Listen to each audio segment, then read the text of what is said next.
Docteur Hill, je présume. Les jeunes d'aujourd'hui ne savent même pas ce que ça veut dire. Ça m'étonne pas. C'est quand la dernière fois que quelqu'un s'est senti atrocement honteux d'avoir fait quelque chose? Même avec une preuve solide à l'appui, l'argument serait toujours « Oui, mais c'est hors contexte ». Ok, mais de quoi je devrais avoir honte, moi? Vous avez passé votre vie entière à rechercher la vérité qui se cachait derrière chaque grand complot, et ce n'est que maintenant que vous découvrez qui je suis. Ou bien ça prouve seulement que vous êtes doué pour vous cacher du reste du monde? Me cacher, je suis dans le bottin, même si plus personne ne sait ce que c'est de nos jours. Je dois avouer que le peu que je sais de vous, je l'ai appris grâce à une vidéo douteuse sur le net. Oh, et vous avez aimé, c'est moi qui l'ai faite. C'est ma nouvelle plateforme, les fausses fake news. Ça consiste à ne parler que de faits vérifiés, mais présentés de façon à ce que personne n'en croie un traître mot. Dans quel but? Le but ultime. Donc, lorsque j'ai appris que vous connaissiez enfin mon existence, mon cher Mulder, j'ai pensé qu'il serait plus professionnel de vous rencontrer pour vous dire ce qui va suivre en personne. Vous êtes mort. Non, ça sonne mal. Désolé, je ne voulais pas vous faire peur. Vous êtes un has-been. Votre heure de gloire est derrière vous. Je vois. Et qu'est-ce que vous appelez mon heure de gloire? Eh bien, c'est une période au cours de laquelle les gens de pouvoir pensent qu'ils peuvent garder leurs secrets. Et ils sont prêts à faire tout ce qu'ils peuvent pour que ça continue. C'est fini ce temps-là, je vous assure. On est entré dans une ère post-complot, post-dissimulation, si je puis dire ainsi.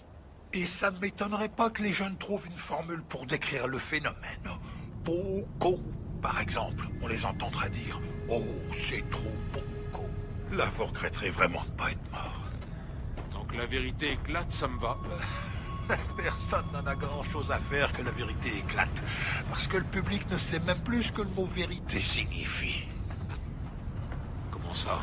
Eh bien, je pense que les gens ne sont plus capables de faire la différence entre ce qui est vrai et ce qui est faux. Je crois qu'il y a toujours une vérité objective, une réalité objective. Oui, alors...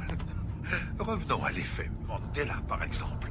Eh bien, dans le temps, je ne serais jamais venu ici et je vous aurais jamais avoué que je suis tout à fait capable de modifier la mémoire collective. Cela aurait voulu dire que je pouvais aussi contrôler le passé.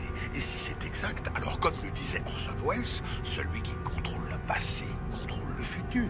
C'est George Orwell qui disait ça. Pour le moment. Enfin bref.